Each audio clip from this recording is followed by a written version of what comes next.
আসসালামু আলাইকুম ভিউয়ার, কেমন আছেন সবাই? আশা করি সবাই ভালো আছেন। ফ্রাইডে আজকে, কালকে থেকে ছুটি, মানে উইকেন্ড। যদিও আমাদের অকশন থাকে, শনিবারে কিন্তু অকশন চলে, রবিবারে আমরা ছুটি পাই। আফটারনুন এখন দেখছেন অফিস, ছোটখাটো অফিস আমার। তো আপনাদের কিছু মজার জিনিস দেখাই। এগুলো হচ্ছে অকশনের থেকে আমরা যখন গাড়িগুলো কিনি, প্রচুর পরিমাণে গাড়ি এক্সপোর্ট করা হয়, যার কারণে এগুলো অকশন থেকে আলাদাভাবে আসে। এগুলো হচ্ছে গাড়ির ম্যানুয়াল।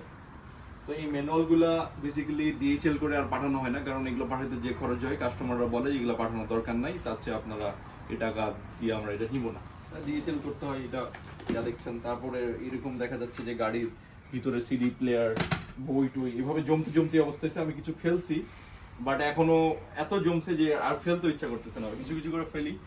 হ্যাঁ, এতগুলা ডকুমেন্ট আসলে ফালানোটাও ঝামেলা এখানে।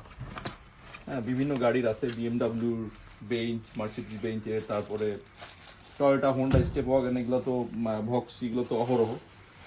এবং চাবি ডাবিও প্রচুর পরিমাণে থাকে গাড়ির, স্পেয়ার কিজ, এই সেই এগুলোতে অসম্ভব অনেক পরিমাণে থাকে। তো এখন আমরা কিছু কাজ আছে।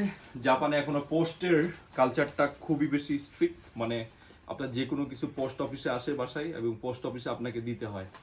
মানে চিঠি ছোড়াছুড়িটা অফিসিয়াল কাজে বাধ্যতামূলক। মানে মেলে তো গেছে পুরো ওয়ার্ল্ড ওয়াইড, জাপানে মেলেও চলে, বাট মেলেও যে কাজটা করবেন আপনাকে ম্যাক্সিমাম টাইম চিঠি এবং সিল লিখা, রাইটিং এর কাজ খুব বেশি। মানে দেখছেন অফিসে দেখলে বুঝতে পারবেন যে আমার এই এক্সপোর্টিং এর কাজে এত পরিমাণে ডকুমেন্ট ইউজ করতে হয় যে আমাকে এই কমার্শিয়াল প্রিন্টার কিনা লাগছে, এবং প্রচুর পরিমাণে ফ্যাক্স আছে।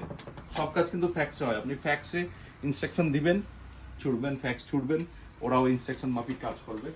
তো আমরা এখন একটু পোস্ট বক্সে ফেলতে যাব।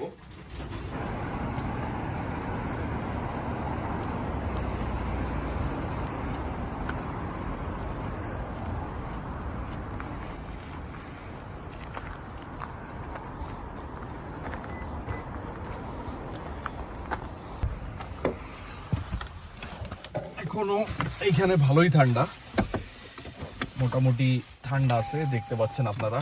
বাট কয়েকদিন আগে যেরকম অসহনীয় বরফ পড়তেছিল, ওই বরফটা পড়ে না।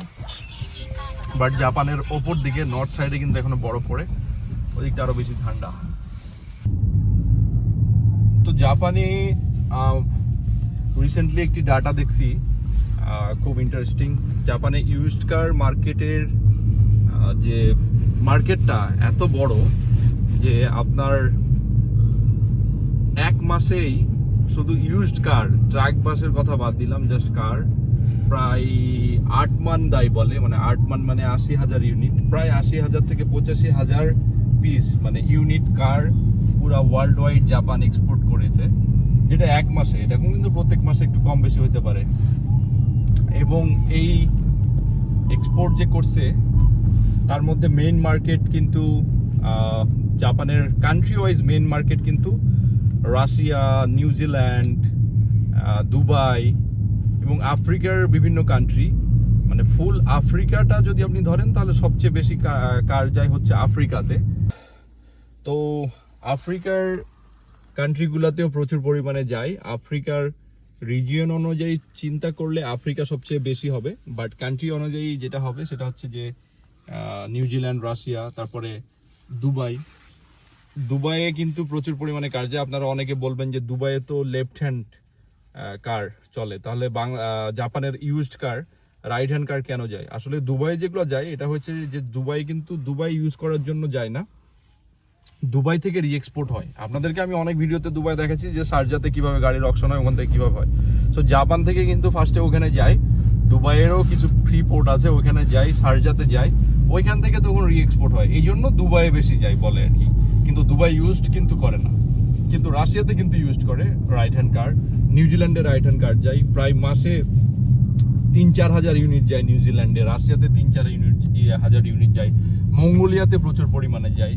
তো এইভাবে কিন্তু জাপানের যে এই ইন্ডাস্ট্রিটা এরকম বড়, এবং প্রায় দেখা যাচ্ছে যে টোটাল এক মাসে যে পরিমাণে ইউজ কার গেছে এটা প্রায় 0.6 বিলিয়নের মতো ডলার।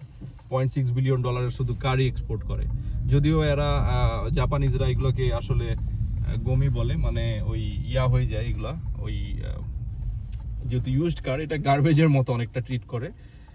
ওদের কান্ট্রি ক্লিন হয়, আর ওদের কান্ট্রিতে যে পরিমাণে কার যদি ওরা এভাবে এক্সপোর্ট না করে তাহলে কারের ওপর ঘুমাইতে হবে এবং কার খাইতে হবে, এরকম অবস্থা আপনারা দেখতে পাচ্ছেন। প্রত্যেকটা জায়গাতেই আপনি জেপি পোস্টের বুথ, জেপি পোস্ট পাবেন।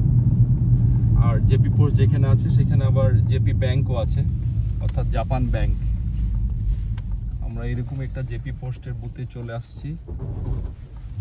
গাড়িটা নিচু হওয়ার কারণে সব জায়গাতেই লেগে যায়।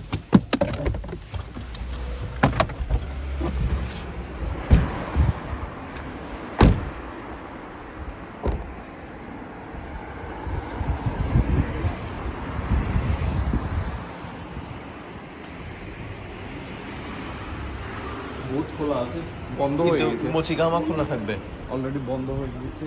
তো আমরা যেটা আছে এটা ফেলে দিই। এটার আমার স্টাম্প লাগবে না, এটা অটোমেটিক স্টাম্প, এই জন্য এটা আমি ফেলে দিচ্ছি, ফেলে দিলেই হয়। বাকি এই দুটোর আমার স্টাম্প কিনতে হবে, কারণ এগুলো এইভাবে ফেলা যাবে না, এটা আমাদের নিজেদের পোস্টের বক্স আর কি। তো